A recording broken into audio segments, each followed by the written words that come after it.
შეგვიძლიათ რატო ამბობ რომ არ უნდა მიიღონ ეს კანონი? რა არის ამ კანონში პრობლემა? მე როგორც არასამთავრობო ორგანიზაციის წარმომადგენელი და ერთი რიგითი აქტიური მოქალაქე, რომელიც ჩართულია სახელმწიფო მმართველობის პროცესებში და აინტერესებს სახელმწიფო პოლიტიკა და ზოგადად კარგი ქვეყნის ინტერესი აქვს, ანუ შემიძლია მოგიყვეთ რა ნაწილში გვატყუებს და უშუალოდ საზოგადოებას ატყუებს მმართველი პარტია და საქართველოს მთავრობა. მაგალითისთვის ყველა არასამთავრობო ორგანიზაცია ყოველგვარი გამონაკლისების გარეშე თვეში ერთჯერ ჩვენ ანგარიშებს უგზავნით საქართველოს მთავრობას, რაც ნიშნავს იმას, აპრიორი ნიშნავს, ერთმნიშვნელოვნად ნიშნავს იმას, რომ საქართველოს მთავრობას აქვს უშუალოდ ყველა არასამთავრობო ორგანიზაციის შესახებ დეტალური ინფორმაცია. ვისგან მიიღო დაფინანსება, ანუ დონორი ვინ იყო ამ შემთხვევაში, რაში დავხარჯეთ უშუალოდ, რა შევიძინეთ, ხელფასები ვის მივეცით, როგორ გავეცით, თქვათ და ასე შემდეგ მნიშვნელოვანი დეტალები. ანუ საქართველოს მთავრობა როდესაც ააპელირებს და მმართველი პარტია როდესაც ააპელირებს გამჭვირვალობაზე, 100%-ით გამჭვირვალეა ყველა არასამთავრობო ორგანიზაცია უშუალოდ. ეს ერთი მხარე გამჭვირვალობის. მეორე მხარე არის კიდევ გამჭვირვალობის ყველა არასამთავრობოების დიდი ნაწილი, მათ შორის ჩემი არასამთავრობო ორგანიზაციაც, ჩვენ ვებგვერდზე ვაქვეყნებთ უშუალოდ ჩვენი დანახარჯების შესახებ ინფორმაციას, ანუ რაში გავეცით ფული, რა შევიძინეთ, ვინ იყო ჩვენი დონორი და ასე შემდეგ.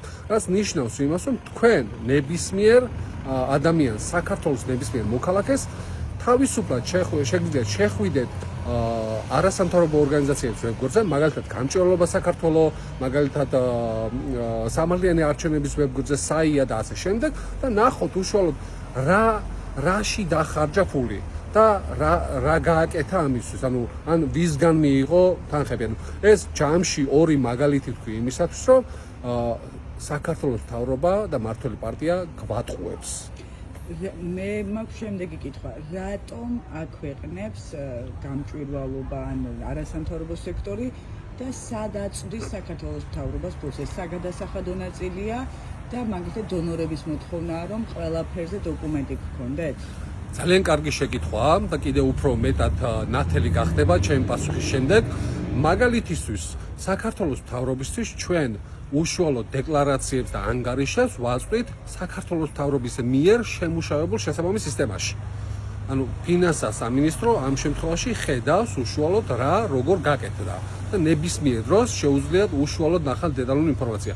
რაც შეეხება მეორე მხრივ გამჭვირვალობას, ანუ დონორების მოთხოვნა არ არის, არავინ არ გთხოვს ჩვენ არავინ არ გთხოვს ჩვენ გამჭვირვალობას, მაგრამ ჩვენივე თვით რეგულაცია გვაქვს შემუშავებული არასამთავრობო ორგანიზაციებს, შეთანხმებული ვართ იმისათვის, რომ არ მოხდარიყო ასეთი მანიპულაციები. ანუ ჩვენ ბევრი წლების უკან ვარაუდობდით, რომ როდესაც მოხდებოდა, დადგებოდა ის პერიოდი, სადაც მმართველი პარტია ან საქართველოს მთავრობა დაიწყებდა მანიპულაციას და საზოგადოებას მოატყუებდა იმის შესახებ, რომ არასამთავრობო არიან გამჭვირვალეები. შესაბამისად, ჩვენ წინასწარ პრევენციულად შევიმუშავეთ ასეთ მექანიზმს და ჩვენს ვებგვერდებზე ორგანიზაციები თავის ვებგვერდებზე აქვეყნებს გამჭვირვალობის შესახებ ინფორმაციას, მაგალითად ხელფასები, შენაძენები, დანახარჯები და ასე შემდეგ. ანუ ყველა მხრივ არასამთავრობო ორგანიზაცია და განსაკუთრებით ცნობილი არასამთავრობო ორგანიზაციები არის გამჭვირვალე ამ მიმართულებით.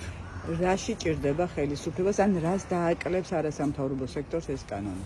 არასამთავრობო ანუ რაში ჭირდება საქართველოს მთავრობას ან მმართველ პარტიას ეს კანონი ძალიან კარგი შეკითხვაა. პირველ შემთხვევაში ის არის, რომ არასამთავრობოების დემონიზაციას მოახდენენ, არასამთავრობო ორგანიზაციებს მაგალითად ცნობადობაზე პრობლემა შეუქმნა, რაც ნდობაზე იქნება თავიდან ბოლომდე დაფუძნებული.